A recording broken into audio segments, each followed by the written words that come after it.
I gave her $310,000. I watched my entire retirement disappear into hospital bills that never existed.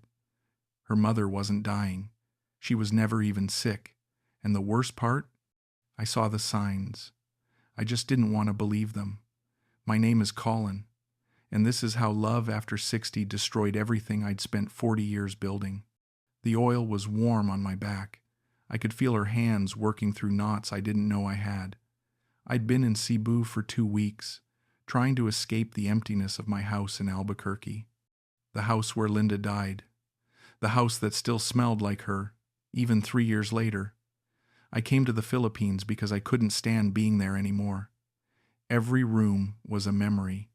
Every silence was a conversation we'd never have again. I didn't know what I was looking for when I walked into that small spa on Mango Avenue. I just knew I needed someone to touch me without pity. Without that look people give widowers. That look that says you're broken and everyone can see it. Lovely was different from the start. She didn't rush. Most of the girls at the spa worked fast, mechanical, already thinking about their next customer. But Lovely took her time. Her hands moved slowly across my shoulders, my lower back, finding places that hurt, not just physically. She was 24, maybe 25. Dark hair pulled back in a ponytail. Small hands but strong. When she finished, she didn't just leave. She sat down on the stool beside the massage table and looked at me, really looked at me. "You carry so much sadness in your body, sir," she said. Her English was good, soft accent but clear. "I can feel it. What happened to you?" I don't know why I told her. Maybe because she was a stranger. Maybe because I was tired of holding it in. "My wife died," I said. 3 years ago. Cancer. I didn't expect to cry. But I did. Right there on that massage table in a country 8,000 miles from home. And Lovely didn't look away. She didn't hand me a tissue and disappear. She put her hand on my arm and said, "I am sorry. It is hard to lose someone you love." That was it.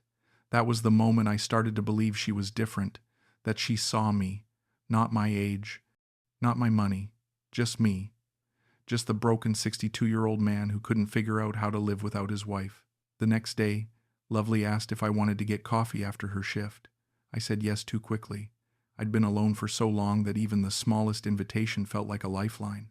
We went to a small cafe near the spa, the kind of place locals go, not tourists. She ordered for both of us in Tagalog, then smiled at me across the table. "So," she said, "tell me about your wife." "What was her name?" "Linda," I said. The word came out rougher than I expected. "We were married 34 years. Lovely's eyes softened. "That is beautiful. Long marriage. You must have loved her very much." I did. I stared into my coffee. The last 6 months were the hardest. Chemo, hospitals, watching her disappear a little more every day. I stopped. Swallowed. I keep thinking I should have done more. Said more. I don't know. Lovely reached across the table and took my hand. Her fingers were small and warm. "You did everything you could," she said. "I know you did, because I can see it in your eyes. You are good, man." Then she started crying. Real tears, not the polite kind. She wiped them away quickly, embarrassed. "I'm sorry," she said. "It's just, I understand. My mother is sick too, kidney disease. She needs dialysis twice a week. I work here to pay for her treatments." My chest tightened. "Where does she live?" "In the province. Small village, 2 hours from here. I don't see her often. I send money every week, but it's not enough. The medicine is expensive. The hospital, the doctors, everything." She looked down at her hands. "It's all I can do." I felt something shift inside me, a familiar feeling, the need to help, to fix, to be useful. "How much do you need?" I asked. She looked up, surprised. "No, sir. I cannot ask you. You are guest here. This is my responsibility. I want to help," I said. "Please, let me." She hesitated. I could see the war in her face. Pride against need. Finally, she nodded. Maybe, for this week's medicine, $200. I will pay you back. I pulled out my wallet and handed her the cash. She took it like it hurt. Thank you, she whispered. You are kind, man. Very kind. When I went back to my hotel that night, I felt something I hadn't felt in 3 years. I felt needed. I felt like I had a purpose again. Looking back now, I can see how perfectly she played it. The hesitation, the refusal, the reluctant acceptance. But at the time, all I felt was relief. Relief that I could help someone. Relief that I wasn't completely useless. 2 months passed like days. I extended my visa twice. Lovely and I were inseparable. She stayed at my hotel most nights, curled up beside me, her head on my chest. We talked about everything. Her childhood in the province, her dreams of a better life, my years in construction management. Linda. She never seemed bothered when I talked about Linda. She'd just listen, nodding, understanding in a way most people couldn't.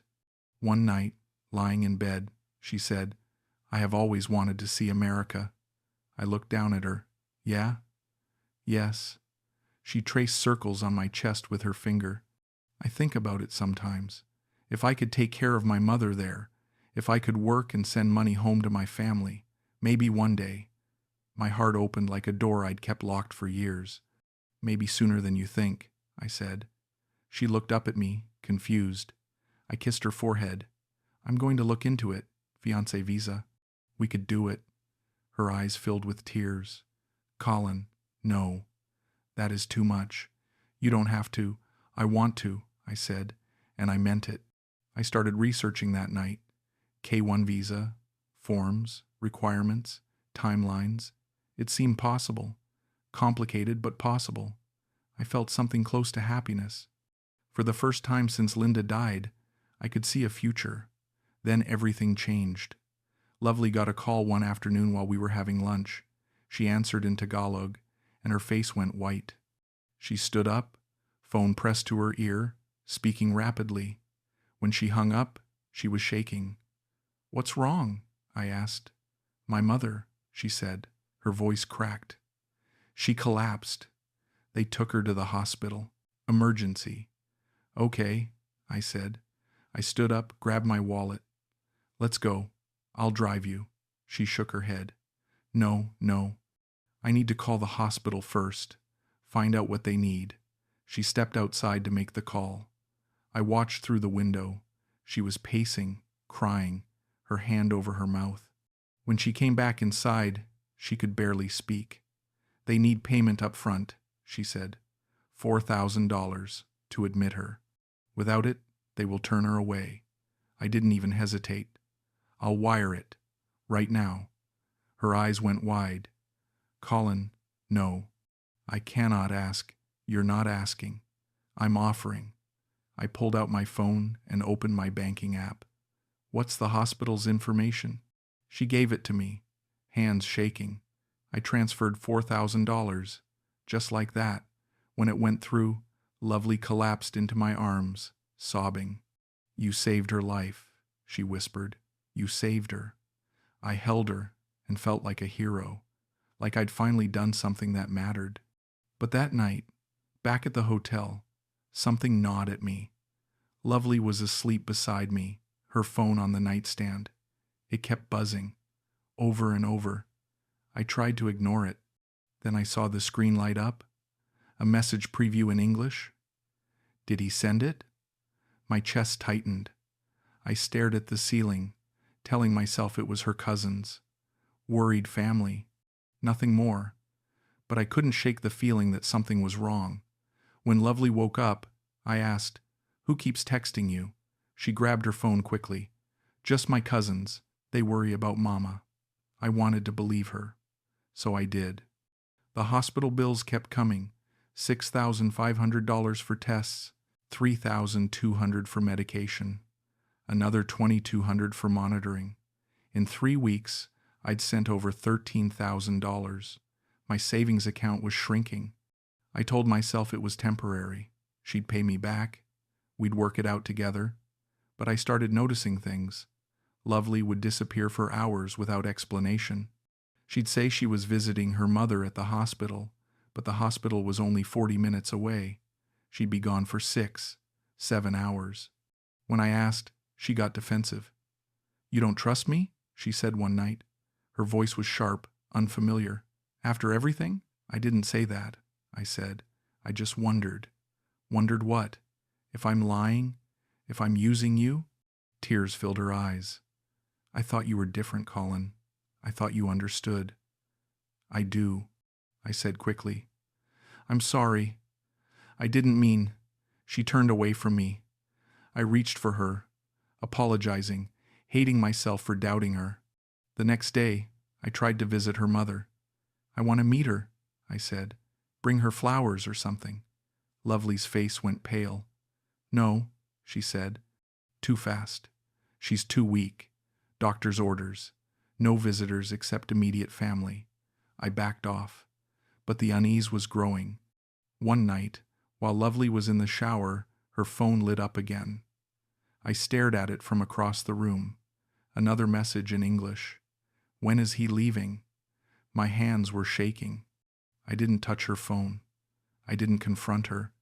I was too afraid of what it meant, too afraid of losing her. So I said nothing. But the question haunted me. When is he leaving? Who was asking? And why? Lovely's mother needed surgery. That's what Lovely told me, crying so hard she could barely breathe. "Kidney transplant," she said. "Without it, she will die." The doctor said weeks, maybe days. I sat on the edge of the bed, my head in my hands. "How much?" $47,000. The number hit me like a punch. I looked up at her. $47,000. That was more than a third of what I had left. My entire retirement was built on $310,000. 40 years of construction work. Budgets, savings, planning for a life with Linda that never came. And now I was supposed to give almost half of it away? Lovely knelt in front of me, her hands on my knees.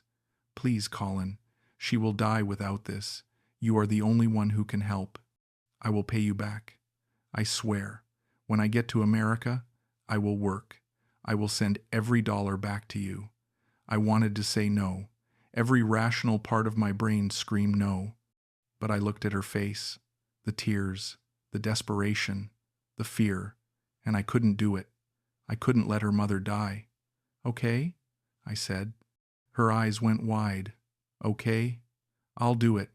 I pulled out my phone, logged into my bank, transferred $47,000 to the hospital account she gave me. When it went through, my account balance dropped to $249,000. Lovely threw her arms around me, sobbing into my neck. "Thank you. Thank you. I will never forget this. I love you, Colin. I love you so much." I held her and told myself it was worth it, that we'd build a life together, that this was just a rough patch. I submitted her fiancé visa application the next day. She was thrilled. We celebrated with dinner and wine, toasting to our future. But that night, she got a phone call. She stepped outside to take it. I watched her through the window. She was smiling, laughing. Her whole body language was light, carefree, not the body language of someone whose mother just narrowly escaped death. When she came back inside, she was somber again, serious, worried. I didn't ask about the call. I was too afraid. Lovely stopped answering my calls. For 2 days, I heard nothing. I texted, called, left voicemails, silence. My chest felt like it was caving in. I couldn't eat, couldn't sleep. I kept replaying everything in my mind, looking for signs I'd missed. On the 3rd day, I went to the spa where she worked. The manager, a middle-aged woman with tired eyes, told me, "Lovely, she quit 3 weeks ago." My stomach dropped. 3 weeks? "Yes, sir. She said she was moving to Manila." I walked out in a daze. 3 weeks. She'd been lying to me for 3 weeks. I went to the hospital next, gave them her mother's name. The nurse checked the computer, then looked up at me with confusion. "No patient by that name. Not now. Not ever." I felt like I was going to be sick. I tried Lovely's phone one more time. This time, she answered. Hello? Her voice was cold, distant. Lovely, what's going on? Where are you? I need space, Colin. Space? What are you talking about? What's going on? I can't do this anymore. You're too controlling. You don't trust me. I was stunned. Controlling? I've given you everything. And that's the problem, she said. You think you own me because you gave me money. I'm not your property. I never said you were. Lovely, please. Let's talk. Let's fix this. There's nothing to fix. I'm done. The line went dead. I called again. It went straight to voicemail. I tried texting. The messages turned green. She'd blocked me. I sat in my hotel room, shaking. 62 years old, alone in a foreign country, $61,000 poorer, and the woman I loved had just vanished. I couldn't let it go. I needed to know. I asked around at the hotel, at the spa, at the bars where expats gathered. Someone eventually gave me a name, Rico, a local fixer who helped foreigners with problems. I found him in a small office above a pharmacy. He was in his 40s, Filipino, with sharp eyes and a cigarette always in his hand. You want me to find a girl, he said. It wasn't a question. Her name's Lovely, I said. I gave him her phone number, her photo, everything I had. Rico nodded. Give me 3 days. He found her in 2. He called me to his office and slid a folder across the desk. Inside were photos. Lovely, standing outside a condo in Makati. Lovely, holding hands with a man. Filipino, mid-30s, handsome, lovely, kissing him. I stared at the photos. My hands were numb. His name's Carlo, Rico said. They've been together 2 years, maybe longer. 2 years, while she was working at the spa, while she was sleeping in my hotel room, while she was telling me she loved me. There's more, Rico said. He pulled out another sheet of paper. Her mother isn't sick. She's alive, healthy, lives in the province. I talked to neighbors. No dialysis, no kidney disease, nothing. I couldn't breathe. The hospital bills? Fake. Photoshopped PDFs. Good ones, but fake. Rico tapped his cigarette into an ashtray. You wired $61,000. They used it to pay for the condo, a car, a trip to Boracay last month. I felt my chest cave in. Everything. Every dollar, every moment, every word she'd said. It was all a lie. Rico leaned back in his chair. You want me to confront them? I can. Get your money back, or at least some of it. I shook my head. No. I just needed to know. I stood up, paid him, and walked out. Knowing didn't help. It just made it worse. I wrote her one last message. I didn't do it out of anger. I was too tired for anger. I just needed her to know that I knew. I know about Carlo, I wrote. I know about your mother. I know everything. I'm not asking for the money back. I'm not asking for an apology. I just want you to know that I saw you, the real you. And I'm sorry I wasn't enough to make you want to be honest. I hope the life you build with my money makes you happy. I really do, because I can't be angry anymore. I'm just tired. I sent it. Watched the 2 blue check marks appear. She read it. No response. I sat there for hours, staring at my phone. Then, late that night, it buzzed. A message from an unknown number. You were never supposed to find out. I'm sorry it ended this way. But you were kind. Too kind. That's not my fault. I read it 3 times. Then I deleted it. Blocked the number. Deleted her contact. Deleted every photo, every text, every piece of evidence that she'd ever existed in my life. I was done. I flew home to Albuquerque a week later. The house looked the same, smelled the same, but I was different. I checked my bank account on the first morning back, $249,000. It was enough to survive, enough to pay my bills, keep the house, live modestly. But it wasn't the life I'd planned. Linda and I had saved for years. We were going to travel, see Europe, take that Alaskan cruise we'd always talked about. Now I had just enough to get by. I thought about Linda a lot those first few weeks, wondered what she would say if she knew. Probably, "I told you so," but gently, with that look she used to give me when I did something stupid, but she loved me anyway. I started seeing a therapist. Her name was Dr. Ellison. She specialized in grief and trauma. I didn't want to go, but I couldn't function, couldn't sleep, couldn't eat. I needed help. In our third session, she asked me a question that broke me. "Why do you think you gave her so much?" I didn't have an answer at first. Then, quietly, the truth came out. Because I didn't want to be alone anymore, and she made me feel like I wasn't. Dr. Ellison nodded. She didn't look surprised. "So it wasn't about her. It was about you." I realized she was right. I didn't lose $61,000 to Lovely. I spent $61,000 trying to stop feeling dead inside, and for a while, it worked. That's the part that hurts most. Not that she lied, not that she stole from me, but that I knew, deep down, something was wrong. And I ignored it, because being used felt better than being alone. 6 months later, I was still in Albuquerque, still in the same house. But I wasn't the same man. I'd started volunteering at a grief support group for widowers. It met every Thursday night in the basement of a church on the east side. I didn't talk much at first. I just listened, heard other men tell their stories. Some had lost their wives recently. Others, like me, had been alone for years. One night, I told my story. Not all of it. I didn't mention the $61,000 or Lovely's name, but I told them enough. I told them about the loneliness, the desperation, the need to feel needed.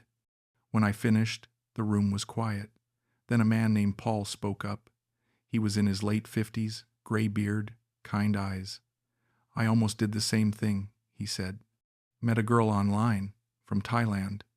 We talked for months. She needed money for her sick brother, then her rent, then a plane ticket to visit me. I was ready to send it all." He paused. "My daughter stopped me. She did a reverse image search on the girl's photos, found them on some scam website. It was all fake." I looked at him. "You're lucky." "I know," he said, "but I understand why you did it. We all do." Around the room, men nodded. Some looked away. I realized I wasn't alone in this. Not in the way I thought. There were hundreds, maybe thousands of men like me. Men who'd lost someone. Men who were drowning in loneliness. Men who'd give anything to feel whole again, even if it meant being lied to. I kept going to the group, kept telling my story, and slowly, I started to feel like maybe I could help someone. Maybe I could stop one person from making the same mistake I did. One Thursday, after the meeting, I went home and opened my laptop. I wrote an email to the group organizer. "I'd like to share my story publicly. If it helps one person avoid what I went through, it's worth it." I hit send. The screen went dark for a moment, and I saw my reflection in the black glass.